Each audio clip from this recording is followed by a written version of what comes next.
Picture yourself standing at a California dealership in the spring of 1963. You have a pocket full of savings and one single intention. You are going to buy a sports car. Not a cruiser, not a wagon with a stripe. A real sports car, something that corners, something that breathes, something that rewards the driver. You scan the lot, and somewhere between half and two-thirds of what you see carries a British badge. That was not an accident. In the early years of the 1960s, British manufacturers held a dominant grip on the American sports car market, assembled car by car, race win by race win. Across a decade that had started the moment American servicemen came home from Europe after 1945, having seen open-topped British Roadsters moving through streets that had never witnessed anything like them, they came home wanting one. Britain, facing a desperate need for dollar exports to rebuild its post-war economy, was only too happy to supply them. By the time the decade was in full swing, the combined figures of MG, Triumph, Austin Healey, Jaguar, and Sunbeam had given British brands more than half of all sports cars registered on American roads. In a country where the Chevrolet Corvette was virtually the only homegrown two-seat sports car in real volume production, that was a remarkable achievement. America could build muscle.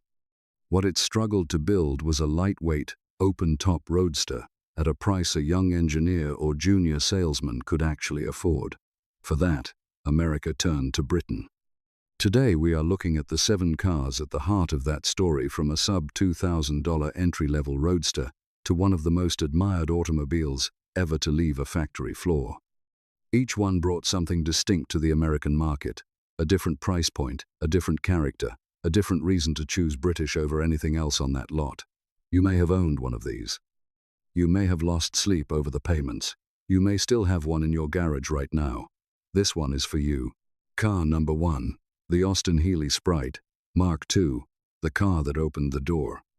In May of 1961, BMC updated the car that had been turning young Americans into sports car people since 1958. The Sprite Mark II replaced the much-loved Bugatti, its headlamps permanently staring at the sky with a conventional front end, a proper trunk lid, roll-up windows, and front disc brakes. And it still cost approximately $1,800 when new.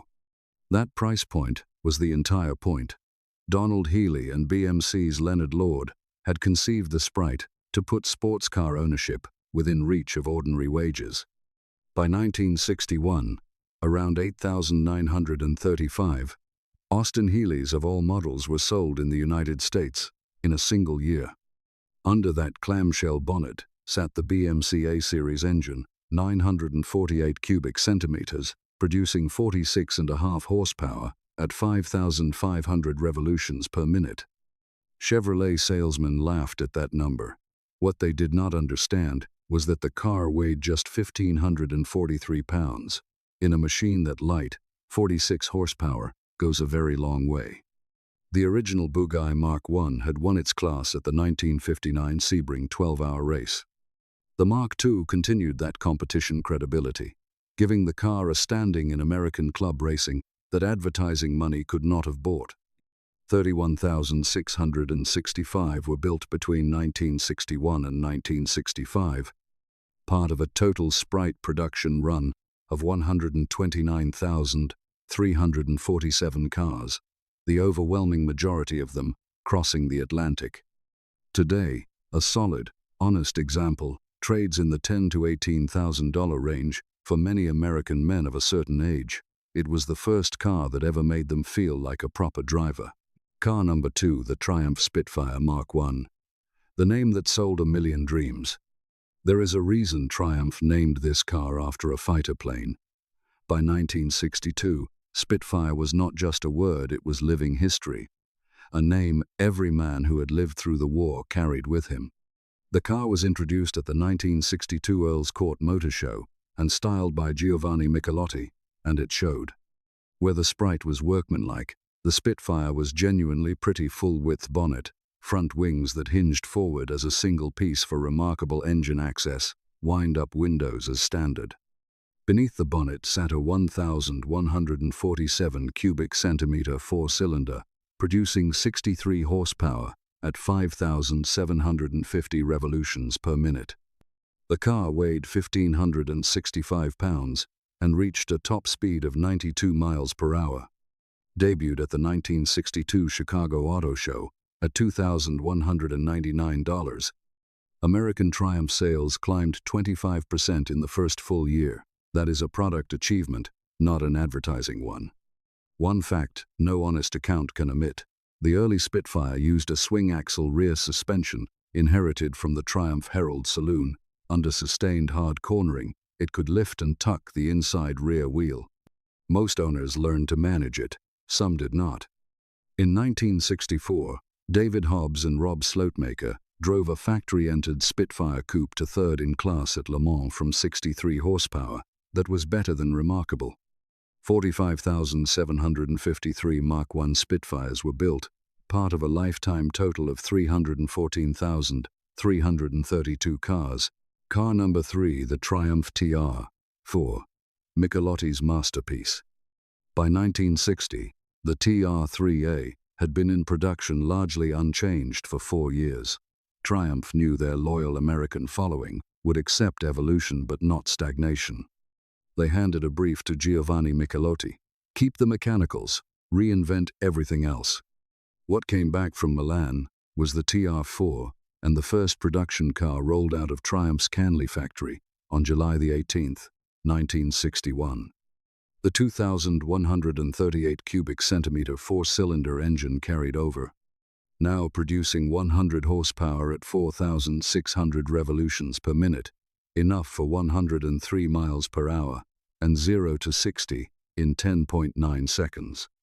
But everything the driver could see and touch was new: full-height doors with wind-up windows, a proper boot, and genuine rack and pinion steering that gave the car a level of road communication the TR-3 had always lacked. The SCCA agreed. The TR-4 won the E-Production National Championship in 1962, after which the governing body reclassified it to D-Production. That is how you know a car has arrived. The TR-4 also offered an optional Surrey top, a fixed rear screen with a removable center panel, functioning much like the Targa roof Porsche would not introduce until 1965. Triumph was quietly ahead of their time. 40,253 TR-4s were produced, followed by 28,465 TR-4s from January of 1965 onward. Car number 4, the MGB, the car that defined an era. If one car defines the phrase British sports car, it is the MGB. Unveiled at the Earl's Court Motor Show in November of 1962, at approximately $2,500, it offered something the TR-4 did not: a pressed steel monocoque, body lighter, structurally stronger, and according to the company's own engineers, one of the first production cars designed with controlled crumple zones to protect occupants in a 30 miles per hour impact. The BMC B-Series engine displaced 1,798 cubic centimeters and produced 95 horsepower at 5,400 revolutions per minute. Top speed was 103 miles per hour. What the MGB truly delivered was handling precision and everyday practicality that made it pleasant to live with 7 days a week. The market confirmed the formula. 26,542 were built in 1964 alone, a record for the model. Any honest account must also acknowledge what happened after 1974. American regulations forced rubber overriders, a ride height increase of 1.5 inches, and a detuned engine at 85 horsepower. Those late cars are a different story entirely. The chrome bumper MGB of the 1960s is what we are talking about here.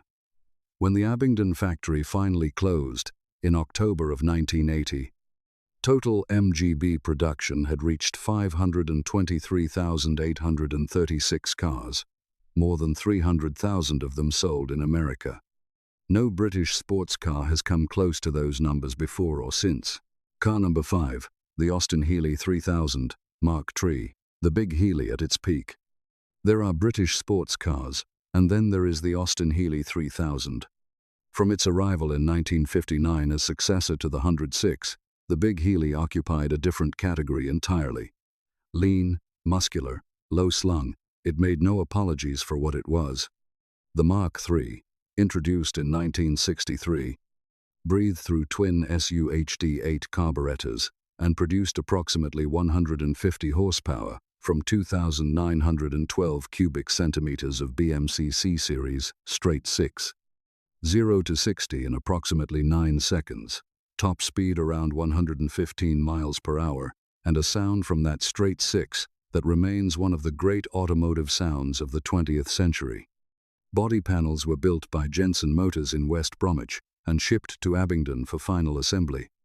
Roughly 90% of the approximately 43,000, 3,000 variants built between 1959 and 1967 went to the American market, which makes the Big Heeley, in economic terms, almost entirely an American car in everything but its engineering. The car won its class in numerous international rallies and competed at both Le Mans and Sebring throughout the early 1960s. A car that sold new for approximately $3,200 now commands $50,000 to $90,000 at serious auction, with exceptional examples exceeding $100,000.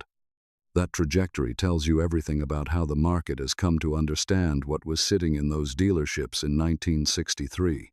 Car number 6, the Sunbeam Tiger, the wild card nobody saw coming. In 1962, Roots Group's West Coast American sales manager Ian Garrett had a problem. His Sunbeam Alpine was a handsome roadster, but its 1,700 cubic centimeter four-cylinder engine was politely overlooked in a market comparing everything to Corvettes. Garrett called Carroll Shelby, who had just finished creating the Cobra, and asked him to perform the same transformation on the Alpine. Shelby charged $10,000 for the work. The prototype was shipped to England in 1963 for Lord Roots himself to drive. He returned from that test and placed an order for 3,000 Ford V8 engines. The car was unveiled at the 1964 New York Motor Show. Ford's 260 cubic inch small block V8, 164 horsepower, assembled by Jensen Motors in West Bromwich. Road and Track, in its November 1964 issue, recorded 0 to 60 in 7.8 seconds, a top speed of 118 miles per hour and 20 miles per gallon, all for $3,499. In 1964, that was a remarkable proposition by any measure. Total Tiger production reached approximately 7,083 cars before Chrysler's takeover of Roots in 1967 ended the program. Only 633 Mark II Tigers fitted with Ford's 289 cubic inch V8, producing around 210 horsepower, were ever built, making the Mark II among the rarest significant British sports cars of the decade. Car number 7, the Jaguar E-Type, the car that changed everything. We end where we should always end.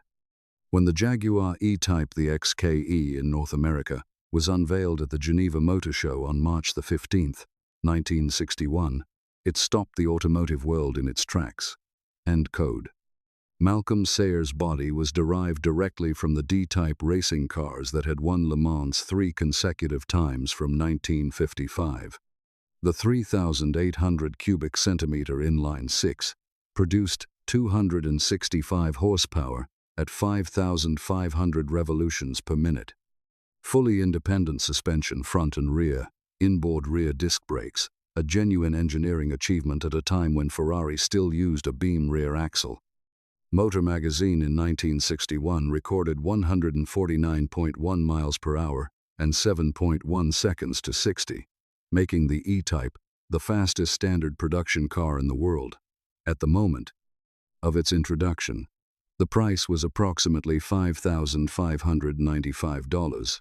Ferrari, Porsche, and Aston Martin were asking roughly double that for comparable performance. 500 orders were placed at Geneva before the show even closed.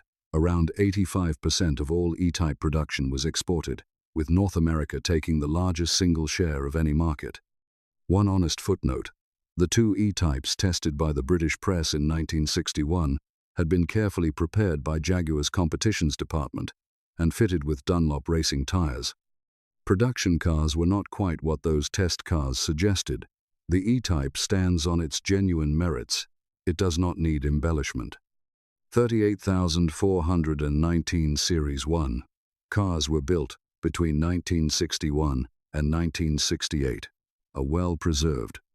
Matching numbers, Series 1, 3.8-liter Roadster from 1961 or 1962 commands between $100,000 and $350,000 at major auction today. 7 cars. 7 different answers to the same question. How do you build something genuinely joyful to drive, honest in its purpose, and within reach of the person who actually wants one? The British answer, from 1961 through the end of the decade, was to build light, build honest, and build with real conviction. Every Japanese sports car that followed from the late 1970s onward, from the Toyota MR2 to the Mazda MX-5, which was directly inspired by British roadsters of this era, carries a debt to what these 7 cars established on American roads in the 1960s. It would be dishonest not to acknowledge how the story ended. By the mid-1970s, American regulations, a ruinous exchange rate, management failures inside British Leyland, and rising Japanese competition had together eroded that British grip faster than anyone in Abingdon or Coventry had anticipated. The rubber-bumpered MGB of 1975 remains a symbol of that decline. The Austin Healey name had been retired in 1968. The Sunbeam Tiger was gone by 1967. But the 1960s was something else entirely. For one extraordinary decade, a handful of British manufacturers, most operating on budgets a modern motorsport team would consider inadequate for a single season, held more than half the sports car market in the most car-obsessed country on Earth. They did it with engineering discipline, design flair, and a deep understanding of what their customers actually wanted. That is a story worth remembering. Now we want to hear yours. Did you own one of these cars in its day? Did you work on one, perhaps developing an intimate familiarity with the particular personality of a Lucas electrical system? Did you race one, restore one, or simply drive one through a summer that you have never quite forgotten? Leave your story in the comments below. This community is made richer every single time someone who actually lived through this era shares what they remember. If this video was worth your time, please hit the like button and subscribe for more stories like this one. Until next time, keep the top down and the revs honest.